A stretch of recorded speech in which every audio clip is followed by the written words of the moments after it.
Hello and welcome back to all dear students, welcome to career planet. आपको app में मूल अवधारणा मिल गया है ना। चैप्टर 1 मूल अवधारणा नीट के अकॉर्डिंग पढ़ रहे हैं। तो जो हमारा लेक्चर 1 था उसके अकॉर्डिंग हमने स्टार्ट किया है DPP 1। ठीक है, 5-7 क्वेश्चन है, 10 क्वेश्चन होंगे, आप इसके आंसर्स बनाएंगे। पहला क्वेश्चन है बच्चों, 12 ग्राम कार्बन है, 12 ग्राम कार्बन 612 है। ठीक है, इसमें आपको बताना है कितने प्रोटॉन हैं, कितने इलेक्ट्रॉन हैं और कितने न्यूट्रॉन हैं। सबको क्या करना है, ऐड करके आपको आंसर देना है। ठीक है, अब सुनो, 6 ग्राम आपके पास क्या है, कार्बन 12 है ना बेटा। पहले तो ये देखो 6 कार्बन 12, तो ये कोई भी एलिमेंट लिखते हैं ना, तो यहाँ पे होता है प्रोटॉन, यहाँ होता है प्रोटॉन प्लस न्यूट्रॉन। ठीक है, तो देखो यहाँ 6 लिखा है, मतलब प्रोटॉन तो बेटा आपके पास 6 है। ठीक है, अब ये न्यूट्रल है, उदासीन परमाणु, तो उदासीन परमाणु में जितने प्रोटॉन उतने इलेक्ट्रॉन होते हैं। ठीक है, तो ये न्यूट्रल है बच्चे, तो न्यूट्रल है इसका मतलब समझ रहे हो ना तुम।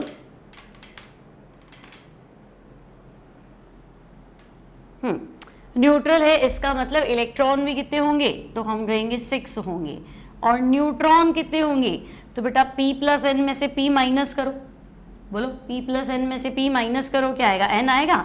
तो 12 में से 6 कम करो तो न्यूट्रॉन भी 6 आएंगे।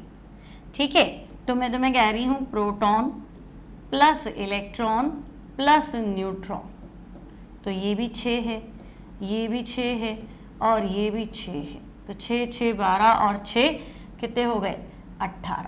तो तुम बोल प्रोटॉन इलेक्ट्रॉन न्यूट्रॉन मिला के कितना है, 18 है, 18 है। चलो ठीक है, अब क्या करें, तो हम कहेंगे ओके, प्रोटॉन आ गया, इलेक्ट्रॉन आ गया, न्यूट्रॉन आ गया, और टोटल वैल्यू जो है मेरे पास 18 आ गई। अब 12 ग्राम है ना बेटा, तो मोल्स निकालो, तो हम कहेंगे मोल होता है गिवन मास, दिया गया भार 12 ग्राम, और कार्बन का एटॉमिक मास भी 12, तो मोल तो एक है। तो बेटा एक कार्बन है ना, एक कार्बन जो है तुम्हारा 6 कार्बन 12 में 18 proton plus neutron plus electron, तीनों मिला के कितने, 18 है। एक में 18 है तो एक मोल में, तो हम कहेंगे एक में 18 है तो 18, एक मोल में कितने होंगे, 18 मोल होंगे, और हमारे पास तो एक मोल ही, तो हमारा आंसर 18 मोल। अब 18 मोल मतलब समझे, 18 इंटू 6.02 इंटू 10 की पावर 23, तो 18 इंटू 6 108 होता है ना।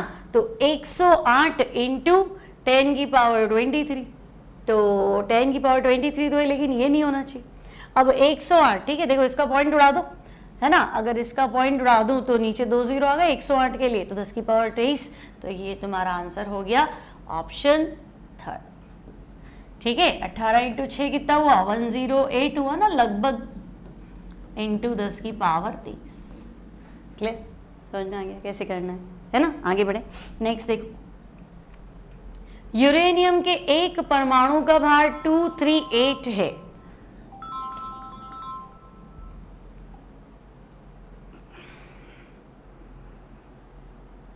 सॉल्व करेंगे बच्चों इसको, एक सेकेंड।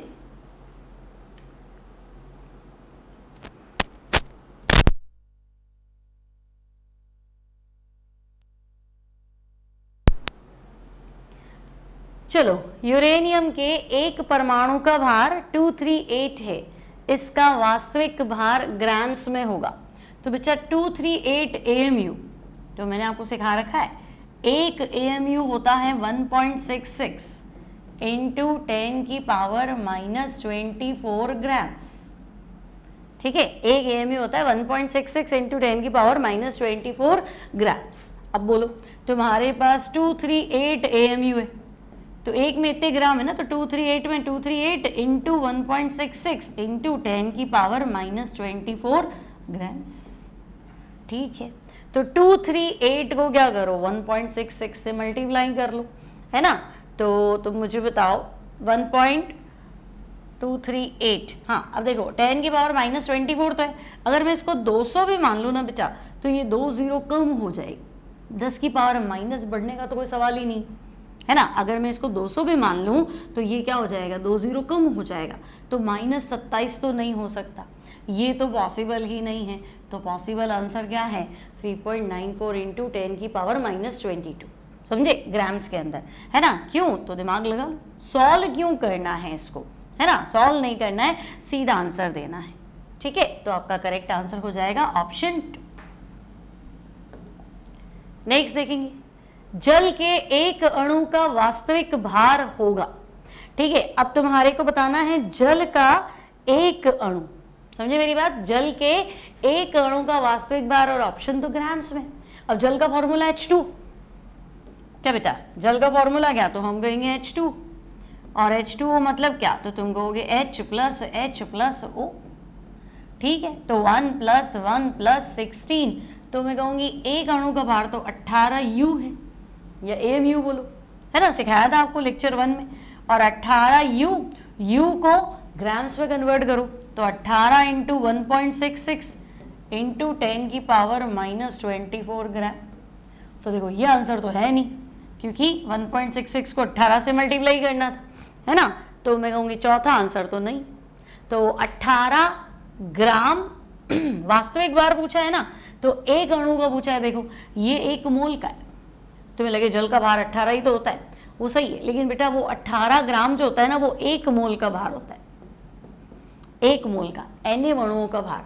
तो ये आंसर है नहीं, ये आंसर है नहीं, दोनों सही हुआ नहीं। अब इन दोनों को मल्टीप्लाई करोगे तो यहाँ आ ही जाओगे, ठीक है। तो यहाँ आंसर हो जाएगा ऑप्शन 2। क्लियर, सॉल्व करने की जरूरत नहीं होती है, आसपास आंसर बिठाओ, पूरा पूरा सॉल्व करोगे, सिर्फ समय वेस्ट होगा। समय आपको पता है नीट में बहुत कम होता है ना, तो आपको जुगाड़ लगाना है कि मैं क्या सही होता है, ये तो होगा नहीं क्योंकि इसको मल्टीप्लाई तो किया नहीं, तो ये तो गलत हो गया।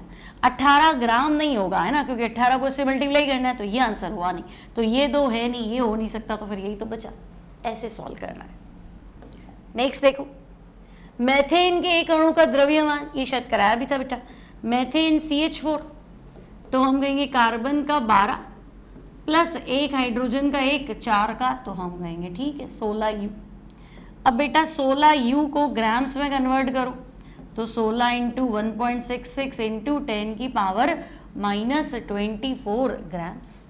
तो अब तुम देख लो, पहला आंसर हो नहीं सकता, दूसरा हो नहीं सकता, तो आंसर होगा क्या, तो हम कहेंगे ऑप्शन 3 हमारा करेक्ट आंसर है, 2.66 इंटू 10 की पावर -23 ग्राम्स। क्लियर है, आगे बढ़ते हैं। नेक्स्ट देखो, एक यौगिक का विश्लेषण करने पर आयोडीन और ऑक्सीजन के भार अनुपात में आपको मिला 254 और 80। तो देखो I और O, है ना, इसको ऐसे सॉल्व कर लेते हैं। देखो एलिमेंट कौन से है, तो मैं कहूंगी I है और O है ना। I कितने ग्राम है,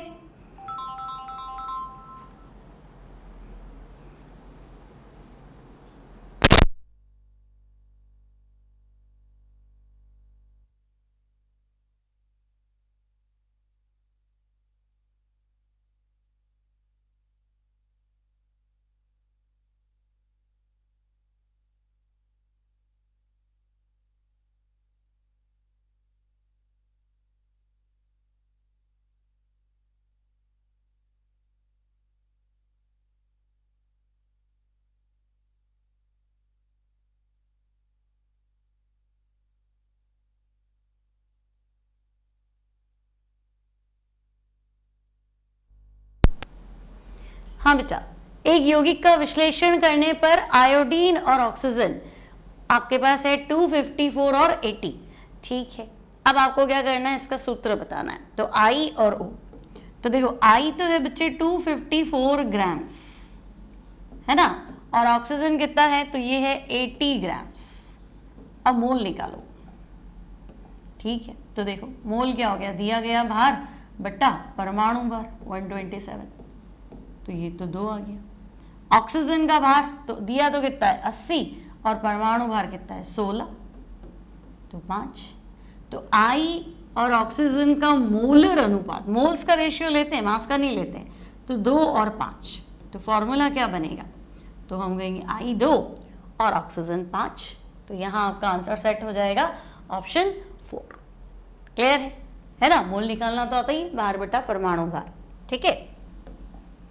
नेक्स्ट देखो, क्रोमियम और ऑक्सीजन के एटम्स की संख्या।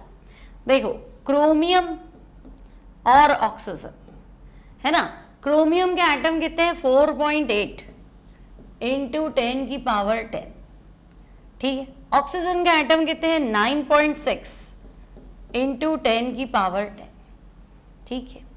अब इनके एटम्स का रेशियो ये है मूलानुपाती सूत्र, तो मतलब आप मुझे मोल्स बता दो, तो मैं कहूंगी मोल तो भाई ये अपॉन एवोगैड्रो नंबर, दी गई संख्या 6 ले लेती हूँ एवोगैड्रो नंबर, और ये 10 की पावर 23। यहाँ पे भी क्या हो गया 6 इंटू 10 की पावर 23। अब सॉल्व करने की जरूरत है नहीं, देखो सॉल्व करने में दिमाग मत लगाना ज़्यादा, है ना। तो क्या करें फिर, सॉल्व नहीं करें तो हम कहेंगे चलो जितना बैठता उतना तो करो।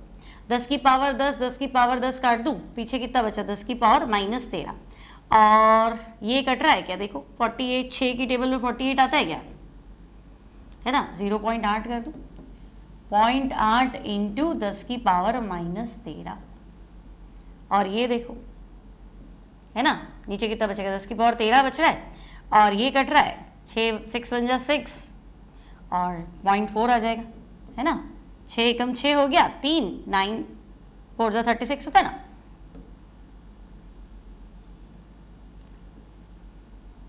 सिक्स 6 जा 36, ठीक है, 1.6, और ये हो गया 10 की पावर -30।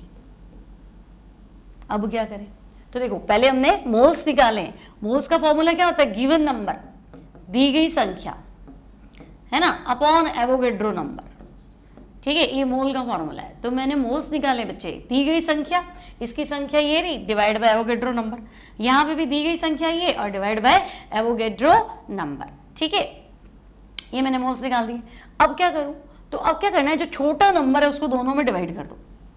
आई बात समझ में, जो छोटा नंबर है उसको दोनों में डिवाइड कर दो, और तुम्हें ऐसे नहीं करना तो ऐसे कर लो, देखो क्रोमियम और ऑक्सीजन के मोल का अनुपात, तो भाई ये 0.8 इंटू 10 की पावर -13 है, तो यहाँ देखो 1.6 इंटू 10 की पावर -13 है। चाहे तो छोटे नंबर से कर लो, इसको इसी से डिवाइड कर लो, इसको भी इसी से डिवाइड कर लो, तब भी आ जाएगा, नहीं तो अनुपात वैसे ही ले लो तब भी आ जाएगा, एक ही बात है ना। जो छोटी संख्या है उसको दोनों में डिवाइड कर दो, ठीक है। तो देखो छोटी संख्या को दोनों में डिवाइड किया तो ये तो 1 आया, और वो कितना आया 2 आया, और वैसे ही कर लेते, है ना। इसका दुगना करोगे तो ये आएगा ना, देखो 0.8 को 2 से मल्टीप्लाई करो तो 1.6 आएगा, तो इसका दुगना करोगे तो ये आएगा, है ना। इसका मतलब क्रोमियम अगर 1 है तो ऑक्सीजन 2 है, तो ऐसा फॉर्मूला ढूंढो जिसमें क्रोमियम 1 हो और ऑक्सीजन 2 हो, तो आपका आंसर क्या आना चाहिए, CrO2। बोलो सही है ना। आपके पास जो भी नंबर था उसको आपने एवोगैड्रो नंबर से क्या कर दिया, डिवाइड कर दिया, फिर सेट कर लो, है ना। बस कोई कुछ करना भी नहीं है इसमें, क्लियर है। आगे देखें और क्या है। ओके, ये इस पैटर्न के क्वेश्चन तो अपने किए थे डे 1 ही। देखो इंसुलिन में 3.4% सल्फर है, इंसुलिन का न्यूनतम अणुभार बताओ, ठीक है। तो देखो एक तो सल्फर, एक इंसुलिन, दो चीजें हैं हमारे पास, है ना बेटा, एक सल्फर एक इंसुलिन। अब अगर 3.4% सल्फर मतलब 3.4 ग्राम अगर सल्फर है तो इंसुलिन तो 100 होगा ही होगा। 3.4 ग्राम अगर सल्फर है तो इंसुलिन कितना होगा 100, ठीक है। अब सल्फर बेटा एक तो होगा ना कम से कम, सल्फर का एक सल्फर का परमाणु भार कितना 32, तो 32 ग्राम सल्फर तो होना ही चाहिए, 32 ग्राम सल्फर तो हो गई। तो इंसुलिन का अणुभार तो मान लो x, और x को सॉल्व कर लो, तो देखो 3.4x इक्वल्स टू 32 इंटू 100, तो x बराबर 32 इंटू 100 अपॉन 3.4, ठीक है। तो मुझे बताओ अगर मैं इसको लगभग 1 भी मान लूँ तो 1000 से आंसर कम आना चाहिए, सॉल्व करने बैठना नहीं है ना। हाँ सॉल्व करने बैठना पड़ेगा, सारे आंसर 1000 से कम, तो फिर पूरा सॉल्व कर लो भाई, है ना। तो 32 डिवाइड बाय 34 कर लो, और तो क्या 32 डिवाइड बाय 34, ठीक है। 941 आ रहा है ये, है ना, 0.941 आएगा, इंटू 1000 करोगे तो 941.176, तो यहाँ आपका आंसर हो गया ये सॉल्व करने पे 941.176, क्लियर। सिंपल है, ये आपको डे 1 ही सिखाया था, पहली क्लास में यही तो चीज़ सिखाई थी आपको। ठीक है, तो यहाँ होता है बच्चों हमारा DPP 1 एंड। लेक्चर 1 कर लिया, इस तरह के क्वेश्चंस कर लेना, है ना। और ये पैटर्न आपको समझ में आ गया तो अब लेक्चर 2 और उसकी DPP जल्दी आ रही है, उसको भी सॉल्व करेंगे। मिलते हैं next time, till then take care and bye bye.